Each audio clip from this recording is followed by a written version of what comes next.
Good afternoon. I'm George Latimer, Westchester County Executive, and welcome to our Westchester Weekly Update.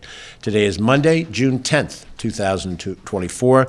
I'm very happy to be with you here. I'll be joined in a few minutes by our Deputy County Executive, Ken Jenkins, and we have a number of issues that we want to share with you, get you up to date on what's happening in Westchester for this week ahead. We'll be joined in a few minutes by the Mayor of the Village of Rye Brook, Jason Klein. We try to have a municipal partner on every week to the best of our ability, a mayor, a town supervisor, a village mayor, or a city mayor, to talk about what's happening in their communities. And this week, the spotlight is on the Village of Rye Brook, and Jason will be speaking with us in a couple of minutes.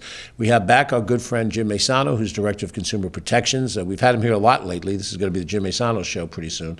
But he has relevant information for us in dealing with consumer scams and consumer protection, so we're very happy to have him come back. We also have Heather Reiners is going to be with us with the Transportation Department to talk about some things that evolve around the Beeline bus system. And, of course, Ken and I have an announcement to make on that. And we have County Legislator Nancy Barr, who will also join us for that. And Ken is going to give a rundown of the upcoming electoral actions that's happening around primary day, and he'll cover all of that with you. And, of course, he'll cover the parks, which is his responsibility every week, and he does a great job of it. First off, let me announce that we have some news from our Public Health Department. Our Department of Health is responsible for supervising a number of different things to protect our community health, and one of those things is to make sure that beaches and pools are appropriate for us to be able to swim in and enjoy. Now that we're in the heart of the summer, having passed Memorial Day, it's very important for the Health Department to do constant testing to see what's happening both in internal pools and those external beaches that are responsible for really cooling off the bulk of our population. We know that we can announce today that swimming can safely resume at Croton Point Beach Park and at Phillips Manor Beach Club, and boaters can resume recreational activities in the Hudson River. The County Department of Health has lifted its Hudson River advisory, which was issued a couple of days ago.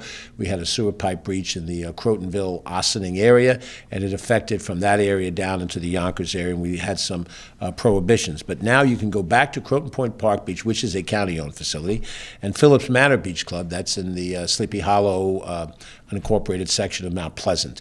And both of those are back on, and of course you can get in your boats up and down the Hudson River. That is good news. The advisory was predicated on repair of the break in the force main in Ossining. That was completed Friday. The advisory was lifted today, so there was an ample tidal movement that could wash away any residual pollution in that area that would go down the river. If you want more information on this, please check it out online with our website, health.westchestergov.com, and you'll see more information about it. On a routine basis, we look at various beaches, and we'll close them from time to time. We've had some issues with the Harbor Island Beach in Mamaroneck, and also with the Hudson Park Beach in New Rochelle. Similar situation, not the specific incident of that particular pipe, but other incidents that show a very high chemical content of the water that requires us to close the beach. So if we do it and it's inconvenient, we're doing it for your health. And we appreciate the work of Dr. Charlita Amler, Chris Erickson, and that professional department, Renee Recchi, to do a great job of being able to help keep us safe in our recreational activities. So next we'll switch over to the Village of Rye Brook. Rye Brook Village, and the mayor is with us today, Jason Klein, is going to be celebrating their birthday this very weekend. They were formed back in June of 1982, so this is their 42nd year of incorporation. I believe I'm correct in saying they are the most recently incorporated government in Westchester County. We have 45 different municipal governments. Once upon a time, there was a village of North Pelham that got merged into the village of Pelham. We've had village of Mount Kisco become a coterminous town village, all of this inside baseball. But the village of Rye Brook was once the unincorporated portion of the town of Rye, and it was a major action by which it became an incorporated village. That's a long time ago, but I do remember all of the things that circulated around that particular issue. But now its village board governs the community of 10,000 people. I've had the pleasure of representing it in the state legislature in both houses, and now as a county executive. Work very closely with the people in Rye Brook. Lots of issues that overlap between the county and the village, but a lot of issues that they on their own are responsible for. So the mayor, Jason Klein, is going to be here to talk about what's latest in the village of Rye Brook. Mr. Mayor, thanks for joining us today. Thank you. All right, I'd like to thank County Executive George Latimer for inviting me to speak today. As he said, I'm Jason Klein. I'm the mayor of the Village of Rybrook. Very happy to do so. I actually grew up in the Village of Rybrook, so I like to say my parents moved to the town of Rye but sold their house in the Village of Rybrook, which was nice timing for them. So there are a number of issues that we've been dealing with in the Village of Rybrook, and one of the ones that's really closest to my heart is the issue of flooding. That we've as many of the other municipalities in Westchester have had to deal with, we've had to deal with flooding in the Village of Rybrook as well. We have the Blind Brook, actually two branches of the Blind Brook that flow through the village until they join up and flow down into Rye. So we work closely with other municipalities as well. And one of the biggest pieces of news that we have in Rybrook is that in the past, when I had been here, I had talked about the possibility of having a buyout program through the NRCS.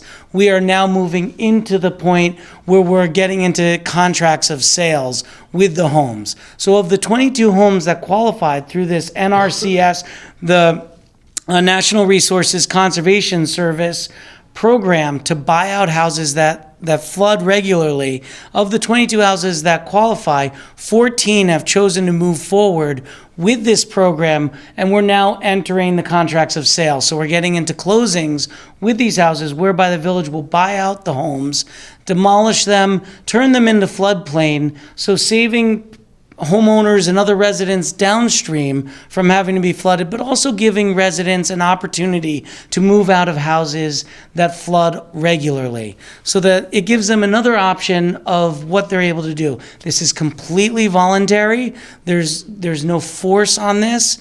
That if they choose to participate in this program, they're given a value that was set by an appraiser hired by the NRCS, hired by the village, funded by the NRCS. And a lot of these appraisals actually came back above assessed value, which we were very happy to see. Other news in Rybrook, we continue to look at other solutions along Brook Lane itself, where we hired a consultant to look how we may be able to better move the stormwater from those properties and from the streets down into the brook slowly, so it's not flooding the brook farther downstream, but also moving it away from the houses that flood regularly, even the ones that don't qualify for this program. We continue to work with the city of Rye on finding projects that were identified in the Resilient Streams study that was done by Ramble Engineers. We're very lucky to also be continuing to look for grant funds for Avon Circle project, which would create a lot of flood storage underneath the Portchester Middle School fields. That project was actually already awarded a partial grant that we have to find other monies for before we can collect on, but that was done by the County of Westchester through the planning department. So we're very hopeful that we can find grant funding for that project to again help alleviate flooding downstream. We've also received grants to restudy flooding and additional projects in the Rich Manor Park area, which is a park, again, along one of the branches of the brook.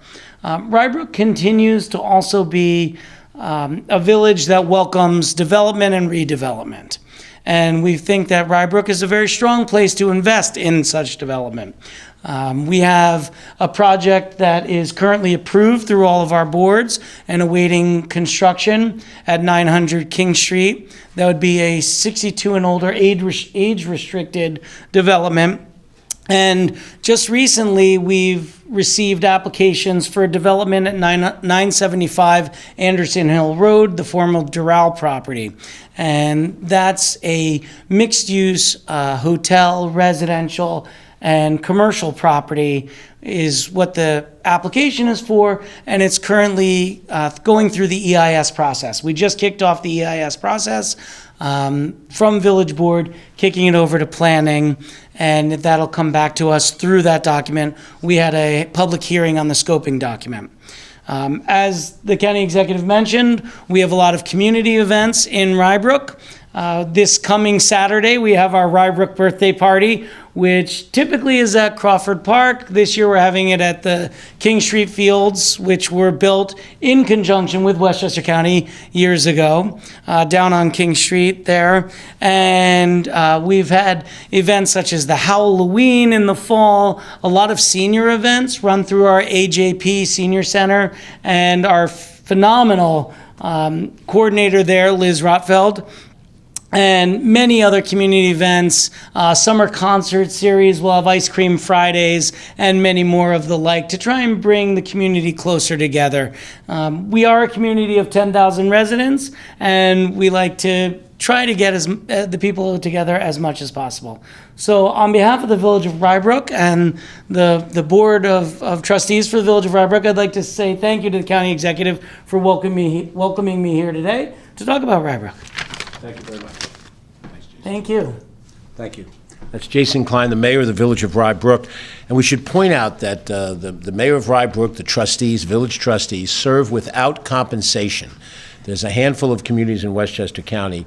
Scarsdale comes to mind, Pleasantville Village Board, the Rye City Council, Larchmont Village Board, there may be one or two more, in which those who serve in local office do it as a completely voluntary activity. And that is particularly admirable because the time and energy it takes to work to be a decision maker in a village, a town, a city is not to be underestimated. There's land use issues, there's a host of other policy issues. You're subject to the same range of issues that come before a county legislature and a county executive, issues of workforce unionization and contracts and capital projects. So, Mr. Mayor, and back to the rest of your village board members, thank you for your public service. We appreciate that very much. Okay, next up, I'm going to ask Ken to join me here at the microphone. We're going to touch on a couple of issues before we get to, one issue before we get to our friend Jim Maisano. We know that there was, in the last few weeks, an assault on a DSS caseworker, Maria Cotto, and that she was brutally attacked and in Peekskill while she was in the process of doing her job. She is still fighting for her life and in critical condition. We hope for the best possible outcome. Your prayers are continued to be encouraged. But obviously prayers and sympathy are not enough. So there's a series of activities that are going to go into effect. Ken has been involved in this in his responsibilities to chair the Board of Acquisitions and Contract. But immediately, effectively, right now, DSS will offer an enhanced security escorts for staff during community and home visits. DSS has long provided escort services. This new initiative expands their availability to cover more visits and programs. This unforeseen, random, tragic incident has prompted us to take immediate action to protect our personnel from further harm while they perform their duties that benefit all of us in Westchester County. DSS staff people perform essential work within this community. We respect them, and we want them to know that we'll do everything we can to keep them safe. We've gone a long period of time without such an incident, but when an incident occurs, it requires us to respond. Century Protective Services will provide escorts on a case-by-case basis to assist DSS staff. It is not necessary for all activities, but when it is identified that there might be the potential, given the location and the set of circumstances, then we will have those services available. And again, we keep our thoughts and prayers with Maria Cotto and her family during this very, very difficult time. We hope that she will rally through this, and we hope that we'll make sure that this effort makes sure there's no similar type activity in the future. Next up, I'm going to let Ken introduce Jim Maisano and go into the grandparent scam. I'm going to sit down and take dubious, detailed notes, given the fact that I am now a potential target for this scam. So Ken, and then Jim. All right, Judge, thank you. We're going to have our good friend, the Westchester Consumer Protection Executive Director, Jim Maisano, to come up and talk to him about yet another effort that his office has been at the vanguard of in trying to ensure that people are not getting scammed in Westchester County, and whether that's for work around the house or in this particular one, the grandparent scam. So, Jim, come up and give us some additional information about the grandparent scam. Thank you, Mr. Deputy County Executive and Mr. County Executive. So I'm here to talk about the grandparent scam, which is a really mean, terrible scam. You know, there's a lot of scams out there. This one is directed, targeted, plotted right at senior citizens. Now, a lot of the scams are directed to senior citizens, but this is like the senior citizen scam. I mean, scammers know that grandparents will do anything for their grandchildren. That's kind of the genesis of this scam. So here's what they do. Scammers impersonate a grandchild in a crisis situation, saying they need immediate financial help. So it's someone on the phone calling a grandparent and acting like they're the grandchild. And what's interesting about it is that they actually sometimes have research done, these scammers, and they mine social media of the grandparents or purchase data from cyber thieves, so they know information about the grandchild when they're acting and being an imposter of the grandchild. Usually they claim to have been in an accident. This is now the grandchild talking, but it's really a scammer. An accident, they've been arrested, they lost their wallet, all kinds of crisis situations. And they say they need money immediately. And they even say how despicable it is. Sometimes they say, please don't tell mom and dad about this. So they demand money by mobile payment app, wiring money, but the most common one now is purchasing gift cards. Go to the grocery store, get the gift cards, it gives the numbers off the back of the gift card. And then in Westchester recently, this has happened a few times, they actually requested to come to the house to get the money. And in 2 situations I'm aware of, luckily, both times the grandparent figured out that this might not be kosher, and they actually called the police, and the police arrested them when they arrived. So that's some good news there. Sometimes the scammer acting like the grandchild then hands the phone to an attorney who's saying, I'm trying to help your grandchild, this is how you pay, so trying to give some kind of credibility to it, but of course it's a scam lawyer. And now here's the worst part, and this is one of the reasons I'm glad I'm here today talking about this. AI is going to make this way worse, because now they're going to have videos and audio of the actual voice of the grandchild, which is horrendous, through AI. So that's a scary future with the grandparent scam. All right, so advice. Our advice is, look, they're trying to pressure you into making a quick, rash decision. They want you to send the money immediately. So stay calm. If someone calls you and you're nervous and you think it might be your grandchild, stay calm, refuse to be rushed, don't respond to threats.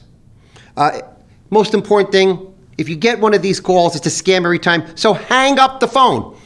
Too many seniors actually engage in these conversations. Hang up the phone. If they say they're coming to your house to pick up the money, call the police. And by the way, one thing, when I've talked to people who called our office who were victims of the grandparent scam, I always ask the same question. Why didn't you just call your son or daughter and find out if the grandchild was really in trouble? But they get rushed, they get nervous, and they make mistakes. So be careful, protect yourself. This scam is out there, and because of AI, it's getting worse. And I hope this advice today is helpful to Westchester's families. Thank you. Thanks, Jim. Appreciate your work. Thank you. Thanks. Thank you. Thank you, Jim Maisano, Director of Consumer Protection, and your team. And we can have you here every week because there's always a certain kind of thing that's happening out there that we want to prevent and protect. Next up, we're going to talk about the coming electoral opportunities that we have. We'll let Ken take it from there. Thanks, George. So coming up this week on Saturday is the beginning of our 2024 federal, state, and local election process. The primary elections are on June 25th, and this Saturday starts early voting. So for 9 days prior to the election day, primary election date on June 25th, there's going to be an opportunity for those folks registered in the specific parties to go into primary elections. So there is a countywide Democratic primary party primary for district attorney. There's a Working Families Party primary in Congressional District 17. There is a Democratic primary in Congressional District 16. There's Conservative Party primary for the office of the member of the county committee. That's a district leader in Yonkers, Ward 11E, election district number 9. So that's a Conservative Party primary. And only registered voters enrolled in those specific parties can vote early. Again, that is from June 15th, Saturday, June 15th through Sunday, June 23rd. Early voting in New York State always happens prior to the November 5th election as well. But for right now, let's focus on June 25th. The dates from June 15th through June to June 23rd are going to be Saturday and Sunday, June 15th and 16th, and again, June 22nd and 23rd from 10 to 6 p.m. This is different than the presidential primary election times or early voting times. They have a different standard for the federal elections, but back for our congressional elections and local elections, it's 10 to 6 Saturday and Sunday. Monday, 8 a.m., Monday, Wednesday, and Friday, that'll be from 8 a.m. to 4 p.m., and then Tuesdays and Thursdays from 12 p.m. To 8 p.m. In Westchester County, we are required to have 7 early voting locations, but in Westchester, we have, I think, 23 different early voting locations. You can vote in any of those early voting locations. So if you are an eligible voters in those specific primaries, you can go to any location at all to be able to vote in that those primary elections from those particular times. You should look at the Board of Elections website. I know it's scrolling at the bottom of our screen. That will have the actual locations that are throughout Westchester County. And again, it is a fantastic opportunity for you to exercise your right to vote. Again, from June 15th to June 23rd. That's in early voting. Actually, the last day to register to vote is on June 15th as well. You have to bring that in person. You can't put that in the mail on June 15th. You just need to bring it to one of those early voting locations, or certainly right here on Quaropus Street, where the Board of Elections is located. So again, that's what we have going on for early voting, and we'll turn it back over to you, George. Thank you, Ken. Very good. Next up, we want to talk a little bit about our bus system. And first, we've asked Heather Ann Rainers to join us here. She's the program coordinator for the Smart Commute program for the Westchester County Department of Public Works and Transportation. We constantly look at the bus routes that we have, and we adapt service changes at various times to better serve the public. So we're going to ask her to come up, and then as soon as she goes over some of those things, then we're going to talk a little bit about the freebie that's ahead. Heather, thanks. Thank you for being here. Thank you so much, Mr. County Executive. So I'm going to talk a little bit about our summer service change that we have coming up. Typically, Beeline system has 3 service changes, one in the summer, one in September, and one in March. The one that's upcoming is a week from today, and it's going to be on Monday, June 17th. The summer service change is being headlined by the return of service to Playland, which is provided by routes 13, 75, and 91. This year, with Playland's expanded operational schedule, service is being added on Mondays. There will also be minor changes on weekdays on the routes 11, 13, 14, 15, and 77. The Route 13 will also have minor changes to its Sunday schedule. These minor adjustments to the schedule are done to ensure reliable service to our riders. And for new schedules, you can visit our website at www.westchestergov.com/Beeline Bus or call our information center. We're open Monday through Friday from 8 a.m. to 8 p.m. and weekdays from 8 a.m. to 4 p.m. at 914-813-7777. Thank you, Heather. I Thank appreciate you. that. Thank you. Now we're going to ask Westchester County Legislator, immediate past Vice Chair of the Board, Nancy Barr, to join us here.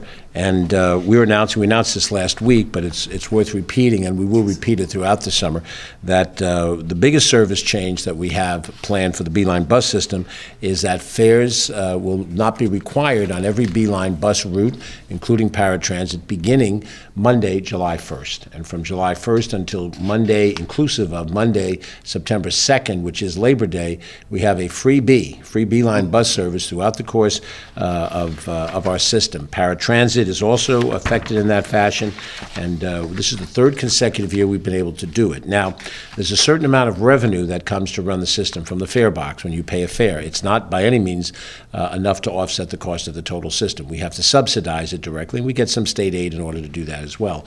But when we look at suspending fares for July and August, that's a significant amount of money that we're foregoing. So we have to be sure that fiscally, in the way we're managing the budget, we have sufficient revenue revenue to forego the fare box and still be able to be solvent over that period of time. We've been able to do that, and in so doing that, be able to say to everybody out there, not just seniors, but kids and people of all different ages, effective July 1st, you can ride the system for free. That will get you to the recreational facilities, to the shopping facilities across Westchester County. If you have to go to medical office, depending on where your doctor's located and where the route lines go, you're going to be able to do that for free for 2 months, and that should save you some money.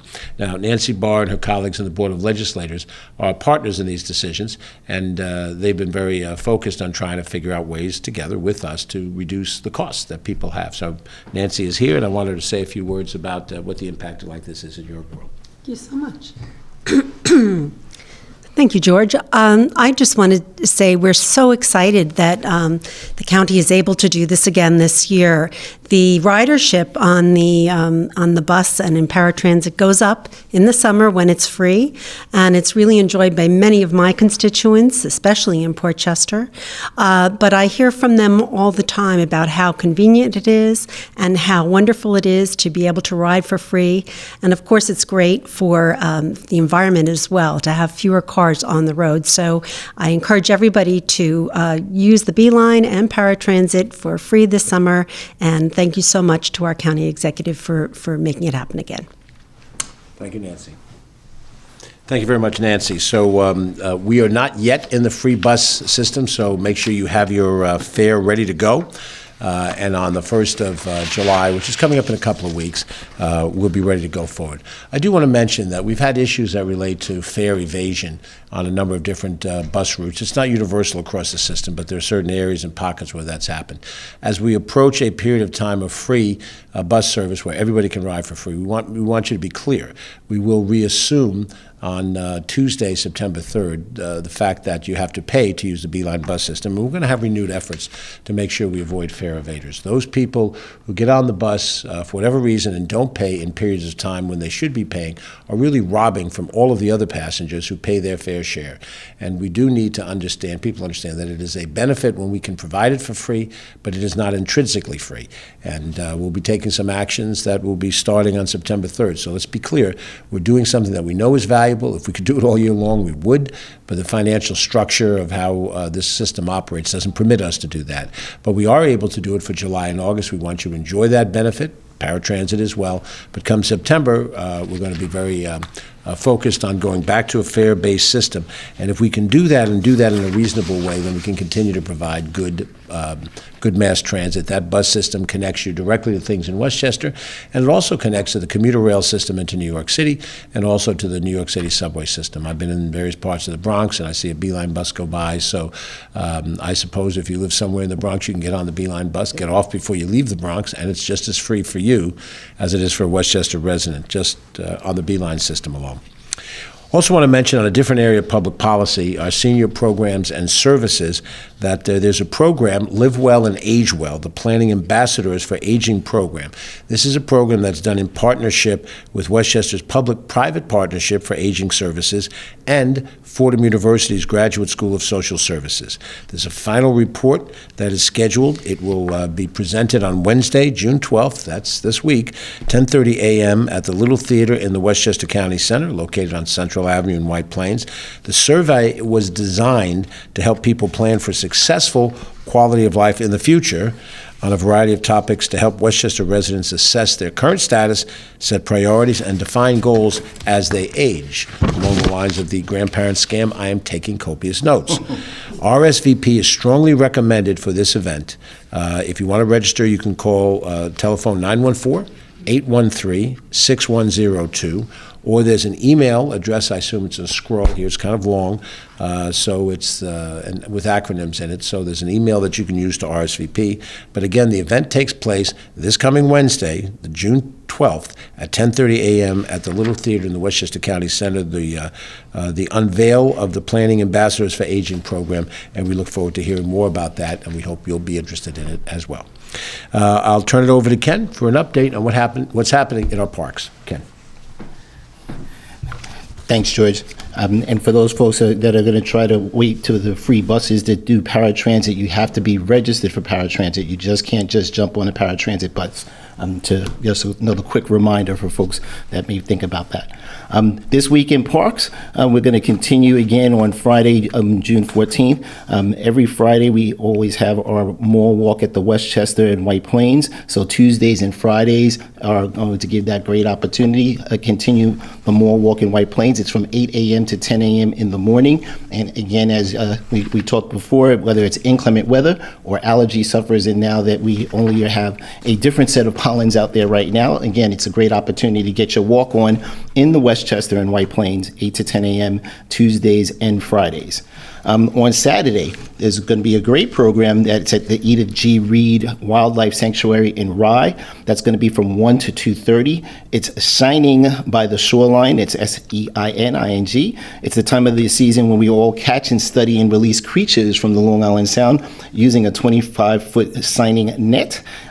Be sure to dress in clothing that is going to get wet, but no swimming gear. It's usually just your boots or bigger boots to be able to take advantage of that in Rye. And again, that's a free program on Saturday, June 15th, 1 p.m. to 2:30 p.m.